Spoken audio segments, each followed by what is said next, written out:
right, Arizona, we are back. So, we are here up at the beginning of the season. Now, I did a couple things off camera, which aren't too big of deals, but I did fire our head coach. He had a bad chemistry with our players. So we fired our head coach. Lowry is our interim NHL head coach. That is just until we can get the head coach signed that we want. We did approach Stanton for forwards. Hopefully Dean Stanton with that 64% team fit, really high on Draisaitl, Goudreau, Riley. Also decently high on some of our defensemen. Hopefully he can get some more chemistry pluses for us. That's what I was hoping for. And then lastly, what we went ahead and did is just assigned all of our scouts out and then hired the scouts we needed for regions that we didn't have yet. So we should be good there. Let's just take a last peek. So give me 1 second. Sorry about that. Had to sneeze. So DEL, NLA, Extraliga Ice, we did end up filling in the slots that we didn't have scouts, and we assigned the current ones we had. So we're going to have to stop about a week in, check and make sure we have our actual head coach signed, and then assign those guys out to scouting assignments that they should be on. But the beauty of doing a fantasy draft is we know exactly what we have. There aren't really many changes we have to make. So I think we just head into the first week of the season. We only got 3 games. We got Pitt, Boston, and Toronto. So a full Eastern Conference matchup here. Let's just get through all these Eastern Conference games. So we'll get up to this Winnipeg game, and then we will go ahead and take a look at the coaching, all that kind of stuff. Now, a 7-1 loss, that's not ideal.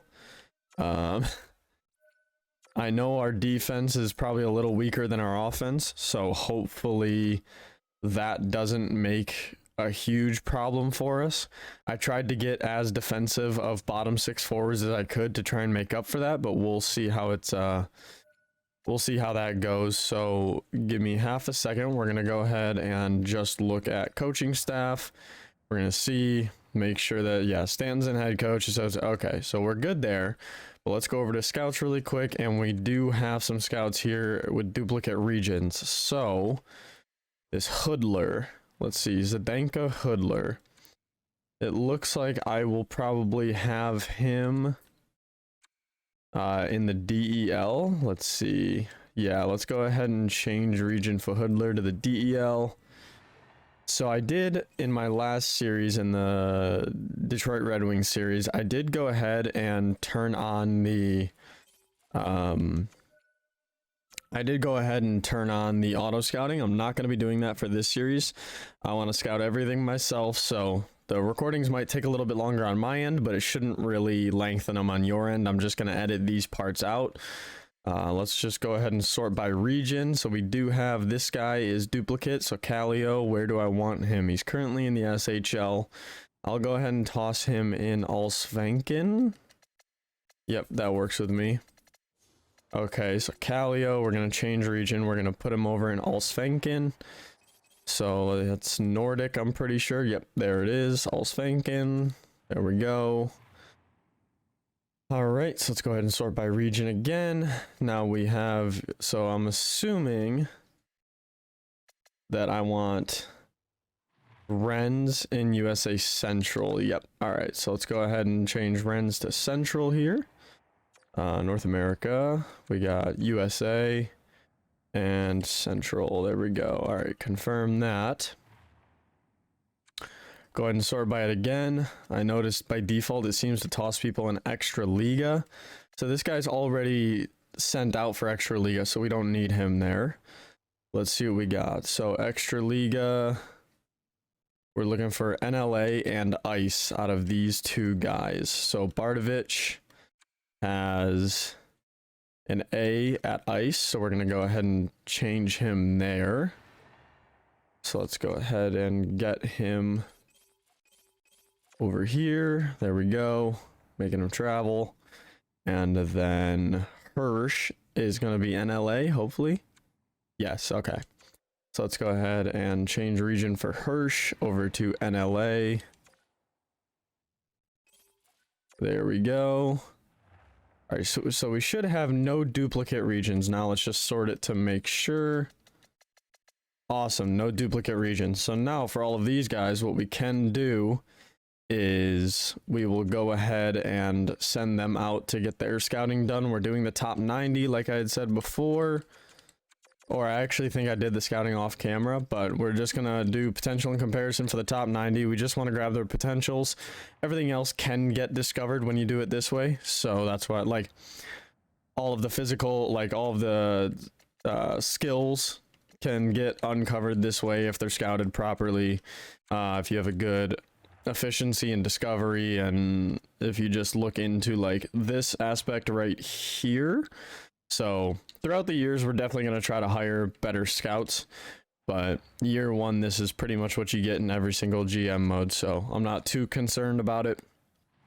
It's just the generated prospects. I already know I think anyone who plays GM mode in NHL 23 already has a really good understanding of the potentials of all the real players that are sitting in the draft pool. So like one like this, I'm gonna go ahead and grab the 92, the 10. Yeah, I'm gonna grab.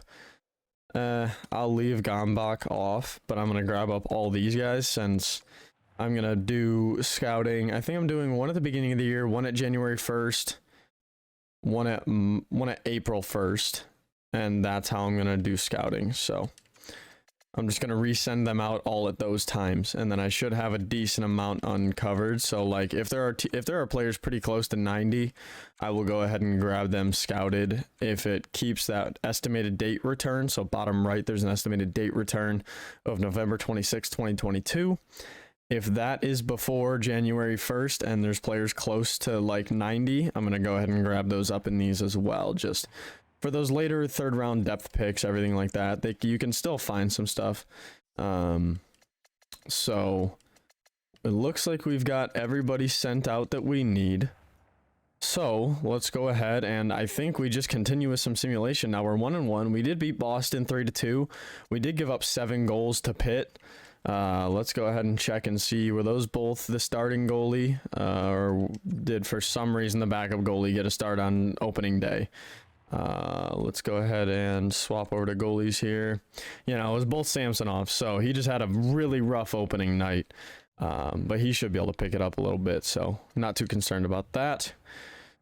Now we're gonna have a lot of minuses because we have given up 9 goals, only scored 3, but we should be able to turn that around. I think our top line is still going to be a bit of a powerhouse with Gaudreau, Pavelski, and Draisaitl. I'm really hoping that combination on the top 3, it's a good two-way forward playmaker sniper combination. I'm hoping that they can go ahead and get us a lot of production. I want to see a lot of 4, 5, 6 goal games. Marchessault's been injured with a mild concussion. Now we're going to go ahead and because this is turning the Arizona Coyotes into a good team, I want to pay as much attention to this as possible. So I have a good idea of when anyone gets injured, who we're going to go ahead and fill in. So what we're going to go ahead and do is take our time with lines and everything. I want to win as many games as possible. I want to make sure we're getting it all going the right way. So let's go ahead and, yeah, Foligno can go in here. That's fine with me.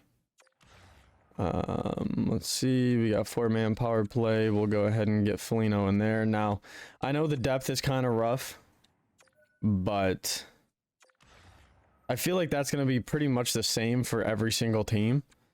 They're all going to run into these issues, I feel like, because, you know what, let's just see. Head coach preferred. What does that do for our main lines? It shouldn't really do anything we don't want it to do, except for that. We're going to go ahead and leave Pavelski on that top pairing. They have Cogliano all the way up there. So who do they have scratched? Wait, who am I missing? Lowry? Yeah, no, we're not scratching Adam Lowry. Boyd, you can come out for Lowry. Lowry, you can move ahead of Bonino. Foligno up for Perry. No, I mean Foligno up for Hathaway. No. Polino up for Cogliano. Yes. Okay. So we can go ahead and leave it like that. Let's check what they did on defense. That's all good with me. Sounds good. All right, yeah, I'm good with that. Okay. I think we are all good to go. So let's just go ahead and keep on with simulation here. Let's cancel it since we can't actually watch it. Decline and edit. I don't know if there's still any. We took a 5-1 loss to Montreal. Luckily not on Detroit anymore, so those Montreal and Boston losses don't feel as bad. But let's go ahead and get all these guys off. Now, it'll surprise me if a team takes off and wins 55 games. I don't expect there to be many teams like that. If there are, then they just really got the right combination. It looks like the Jets are actually 4-0. They haven't lost a game so far. But like I said, like there's not 3 4-0 teams. It seems to be really the Ducks are a pretty good team, but I feel like everything is pretty much going to even out as the season goes along because it was a fantasy draft, so all teams should be spread out pretty evenly. Take a 5-2 loss to Ottawa there as well. We did take another win, so we're staying right about 500. Marchessault is fully healed, so that should help us out. So let's go ahead and we're gonna take out Bonino. We're gonna get in Marchessault. Yeah, that's a big upgrade for us, so we're good there. Now let's go ahead and do that, and then Glendening down the middle. All right, we can leave it like that. Leave Perry, Lowry, and Hathaway on that third line. All right. Oh, we're still not able to watch it. I don't know why this game is so buggy. We did take an overtime loss. Oh, they ended up going 1-3 in their last 4 games. So yeah, they're coming back to earth as well. The Ducks are still hot. They're 6-1-1, but realistically, I don't see the possibility of a lot of teams going crazy heavy or even being awful. I mean, the Islanders, it looks like, is awful, but even there, like the Pacific Division, it's 4-4-1 as the bottom team. There's a 2-game point streak. All right, there we go. We're back above 500. That's nice. It's good to see. All right, we're still getting points. I mean, 3 overtime losses out of 11 games. We're still locking in points. We got a 5-1 win against the Islanders. So here's the kind of thing I'm curious about is during this kind of year, I'm curious to see like why the Islanders are so bad. So what we're going to go ahead and do is just for scientific purposes, we're going to go ahead and view lines, and we are going to look and see what the Islanders have. Now, maybe they're so bad because they don't have a stud on their team. Like this team. This team has offense. Nichushkin, Ehlers, Pettersson, Hintz. I can see why the Ducks are thriving. Yeah, they got Teravainen, Blake Wheeler, Nyquist, Strome. I mean, they definitely gave up some with Kurashev, Gustafsson, and Leonard, but they have a heavy rest of their core. They gave up in defense as well, but it looks like having those powerhouses up on offense, Perron, Hintz, Pettersson, Ehlers, Nichushkin, Wheeler, Teravainen, that's all really helping them a lot. Let's see what they have for goalies. And they have Markstrom as a goalie. So yeah, that'll definitely help them a lot. But why are the Islanders doing so bad? Yikes. They have 0 offense. They have Nuge, but they have Theodore, Hamilton. I mean, but that's my thing is I feel like you have to be well-rounded after a fantasy draft because they have maybe 2 guys on offense that can actually have decent years with Rickard Rakell and Nugent Hopkins. What do they have for our goalie? They do have Shesterkin and Fleury. What the hell were they doing? So I feel like in this universe, Shesterkin is someone you can target if you're a playoff team looking for a good goalie. Like if we end up being a playoff team looking for a good goalie, we could target Shesterkin. Now, the other downside to doing a fantasy draft, though, is you don't necessarily have all of the prospects that you would have had in your in your pool. You don't have all those guys. Those guys all dropped to the free agency, so some other team has them. So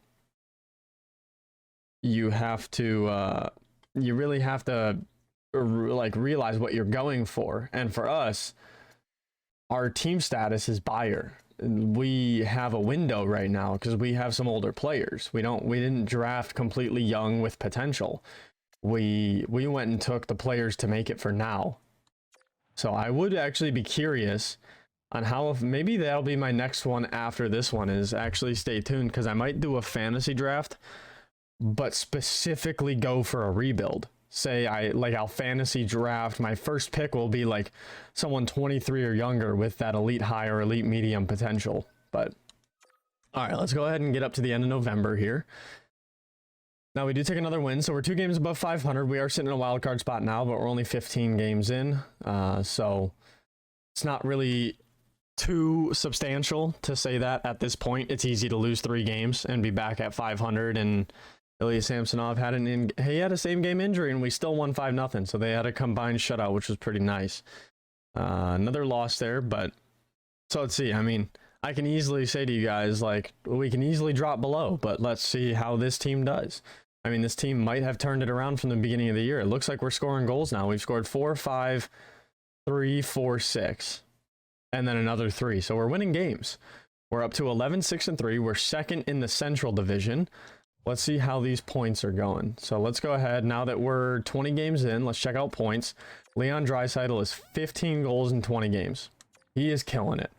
He's on pace for a heavy, heavy year. What about assists?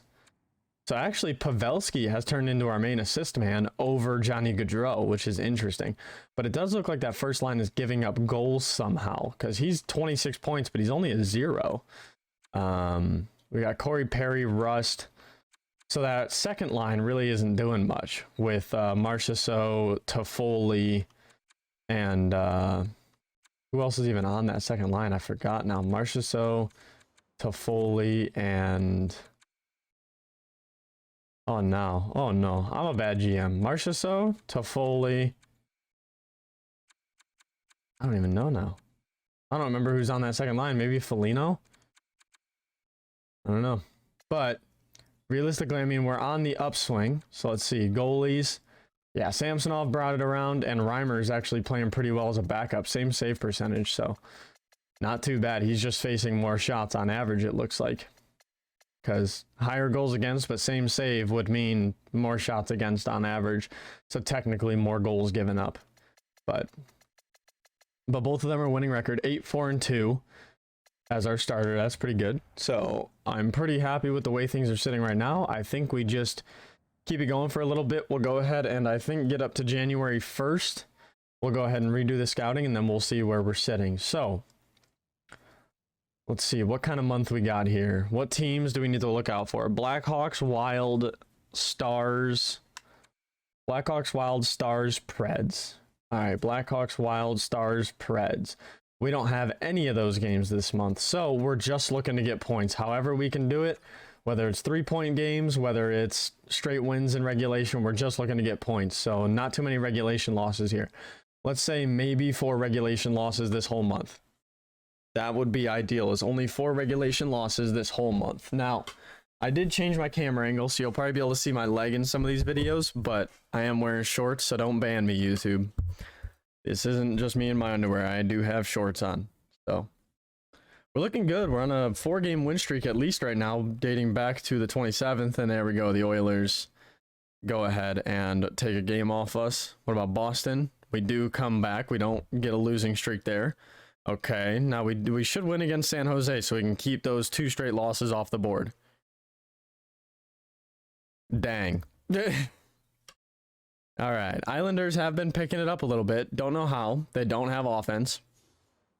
Okay, that makes sense. December 30th, so he's out till the end of the month. Let's go ahead and, just for him, because he's probably a bottom line defenseman, let's go ahead and just head coach replace player for now. We do take a loss to Buffalo. We do win against Montreal. What about the Vegas Golden Knights? Hopefully we can take this win. I do like to win against in-conference teams, just to try and give us better odds for home ice advantage in the playoffs. But Brian Russ's, I don't think he had, no, that was just a same game injury, so we can just continue. He didn't actually come out of the lineup there. But we are, let me not say it too soon. Game against Colorado. Okay, we are staying off those 2 losses in a row, which is really nice to see. Eric Gustafson is fully healed. Let's go ahead and get him back in.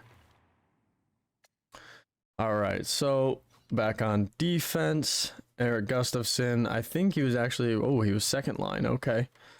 That's okay, though. We're doing all right still. Let's go ahead and get him back in. There we go. All right, we should be good to go. Don't know if it'll glitch out. Nope. Okay, so we got a game against Toronto and Tampa. Stay off that 2 losses in a row. Let's stay off of it. Okay, we did. We're 20-12-3, so we definitely built a decent team. I think this is a team that can make the playoffs. But we do seem to have one of the better so it looks like Metro and our division are the better divisions. Now, I mean, not for top tier teams, but for point spread, yeah. For point spread, the Metro and the Central are pretty good. I mean, 40 points goes all the way down to 6th place. That doesn't even happen in the Metro, but they got all the way to 5th with decent points. But no other division. I mean, top 3 teams have 40, top 3 teams have 40 plus. So we're looking at 6 and they're looking at 5. So 11 out of the, what, 17 teams are in 2 divisions.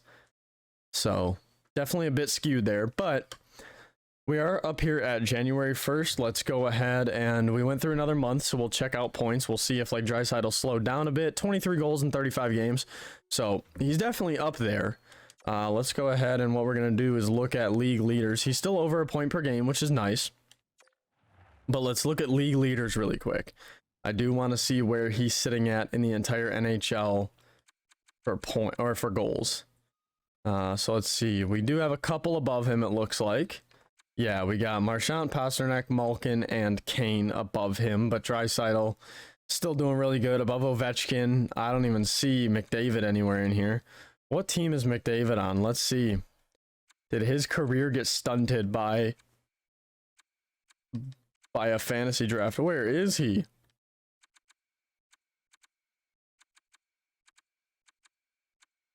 Oh no. Where's McDavid? Matthews is all the way down at 24 points. I'm a minus 20 on Calgary. Oh. All right, new leaders of the league are definitely going to be coming up with a fantasy draft as well. Where is McDavid? Is he even close to the top in points? Clayton Keller at 52 with Pittsburgh. Whoa. Wow. So like this is where you see like Hyman up at 42 points with the Ottawa Senators. Okay, there's McDavid. Oh wait, I must have passed him. He has 15 goals, 26 points. He is over point per game with Columbus. Plus 8. So let's see. How is a team like Columbus doing? Did McDavid get put on a team that can't do it? Columbus is over in the Metro, I'm pretty sure. Let's see here. Okay, so they're second place. They're still a decent team. What about Calgary? The Flames. They are not in a playoff spot with Austin Matthews, so that's unfortunate. Okay, well, Florida is really killing it. So this is another thing is I wanted to look at, so like a team like the Senators and the Panthers, they're absolutely killing it. So I would like to look and see why they are compared to other teams. Now we saw why the Islanders were struggling. So that one really isn't a head scratcher, but we'll go ahead and look at Florida really quickly before I reassign my scouting. And we'll see why Florida or Ottawa is doing phenomenally, like what kind of structure they might have that might cause that. So let's go ahead and look at the Florida Panthers. So, I mean, they've got, it looks like they have, yeah, they have that playmaker, sniper, two-way forward first line, just like we do. But I mean, realistically, our offense looks much better than that. Our defense looks a little bit better. What about goalies? What do they have? They got Vasilevsky. Okay, that'll do it. That right there single-handedly can make a team great. You can see 940 save percentage, 1.91 goals against in 30 games. So that'll definitely do it. It looks like maybe goalies in fantasy draft are the things you should target first. So that's interesting, but All right, let me go ahead and reassign the scouts, and we will hop back in. So I'll be right back. All right, we are back. So we do have all the scouts sent out. We checked out why other teams looked to be performing and why we weren't. Let me go ahead and get my glasses on really quick so that my eyes don't get as strained as they should, or as they would. Let's go ahead and really quickly, we're just going to view draft class. Now, I don't plan on tanking for any of these players. We still have Bedard, but I did come across some people that I wanted to look at. So like this Kirill Moroza guy. Similar style PK Subban. He's a defenseman going second overall, which is very rare to see. So I wanted to look at some of these guys. What were his X factors?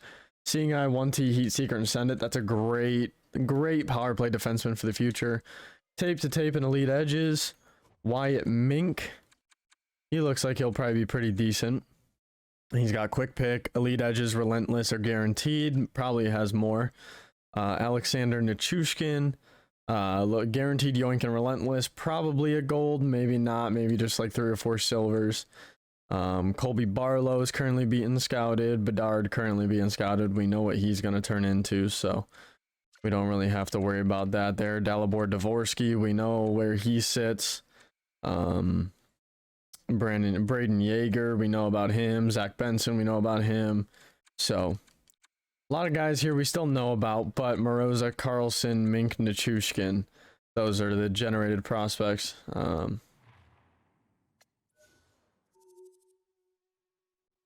But let's go ahead and hop back into, sorry, I'm taking care of some other stuff, but let's go ahead and hop back into simulation here so we can wrap up the video. I think realistically, we're probably going to do one more month, assess where we're at, and then go ahead and take that ideal into the month of February to see how we can improve at the trade deadline, something like that. But yeah, let's go ahead and just get right back into it. We got Florida, which is a good team. Ottawa, which is a really good team here. So they're going to be teams that are hard to beat. We do take a 2-1 off of Florida. So we did beat Vasilevsky. That's really nice to know. Beat him twice. Whoa. Okay. So that was one hell of a swing of 3 games. We got a close game, shut out a team, and then scored 10 goals. And they were all against, except for Philly. We had 2 very good teams here that we really took it to. So let's see. We got Pitt, who's doing okay. San Jose's a bottom. The Senators are doing pretty good. Minnesota is a little bit above average. And then it looks like we got a stretch of relatively easier games. And then we got the Ducks, Blues, and Ducks again. So we should still be all right. We should still be all right here. I think we're still going to have a positive month. Let's not take more than 4 regulation losses. We've already got 1, so hopefully we don't get more than 3. 5-0 win against Ottawa, who's also a powerhouse team. That's massive. We are sitting up here at 53 points already, which is nice. We're at 2 regulation losses. Let's try to not drop too many. That's not regulation, so we're good. Now, it is the Jets, but they're way down in 7th, so I'm not too worried about them. Let's not get 2 more in the last 6 games. Now, there's 1. We'd have to go 4-1 here, or like 2-0, 2-1-3 or something. Okay. That's 4 regulation losses this month. We'll go ahead and tally up the month and see how it went once it's done, but it's another win. That's 5 regulation losses. Can we take 2 off Anaheim, the good team?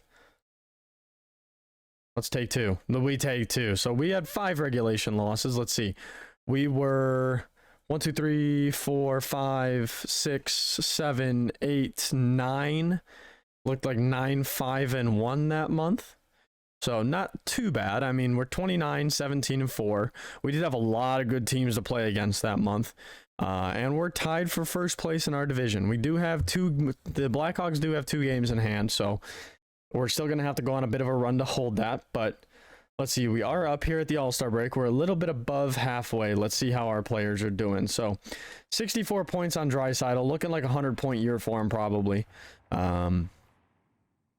What else we got? We got 60 points on Pavelski, 48 on Gaudreau, so they're all point per game pretty much, so that's really nice to see. 2 of them are way above point per game, but Gaudreau's still sitting at point per game, so that first line is definitely working. Plus 14, 16, and 14. Rust seems to be doing pretty good with 16 goals himself. Corey Perry's actually putting in some goal production. How many potential 20 goal scorers do we have? We're looking like probably 4. So not too bad, but once again, we're way more spread out in our bottom 6. I mean, that's 4 out of our top 6 players that we actually expected to get points. So that's not too bad. Let's just look at defensemen here. Now, Falk as an offensive defenseman only at 20 points. Gustafsson at 10 out of 45. So not great, but we still seem to be getting it done. Let's go ahead and look at goalies here. Samsonov is killing it. 2.69 goals against, 911 save percentage, 22, 8, and 3. So, I mean, you talk about if we, I mean, our backup is an 84. But if he actually played like an 84 here and he was 9, 7, and 1 instead, we would be clear-cut first place. So, hopefully he can get that all figured out for himself. Hopefully we can remain on this path, but honestly, I mean, here's my thing is like, just for due diligence, we can go ahead and click in here, but I'm going to show you guys why I don't think we really have any moves to make this year. So you go look at our trade potential, like our trade value. All of our guys with trade value, except for Lambert, who does have a little bit, are our roster players. We can't give up any of these guys if we want to make a playoff run. Now, I mean, what we could do is improve on them, like improve on a Toffoli for that second line. But I mean, a Toffoli is someone who's on a, I mean, he's 2 years at 4.2 at an 85. That's a really good contract. Usually 85s are sitting around 5 or 6 mil. He's got that sniper. He's on a decent contract. I mean, he's only putting up 28 points for us, so theoretically we could get someone better. But even at that, I mean, to me, it seems like we would probably do one of our bottom 6 improve on and just bump someone down. So let me know what you guys think down in the comments. I think that was a very good start to our first year in Arizona. Arizona hasn't seen a year like this in a long time. 29, 17, and 4 with a 64 point getter in 50 games. We have 35 goals and 29 assists on Draisaitl. So a fresh new face here in Arizona to go ahead and give Mullet Arena something to cheer about. And then hopefully to bring in enough revenue to where they can start building a bigger arena for themselves. I think they already are, but we'll see. So, all right. Yeah, let me know what you guys think down in the comments about the start for the Arizona Coyotes, what they could do to improve, what they could do to maybe keep this window open for a little bit longer of a time. But yeah, let me know what you guys think, and I will catch you in the next episode. Peace.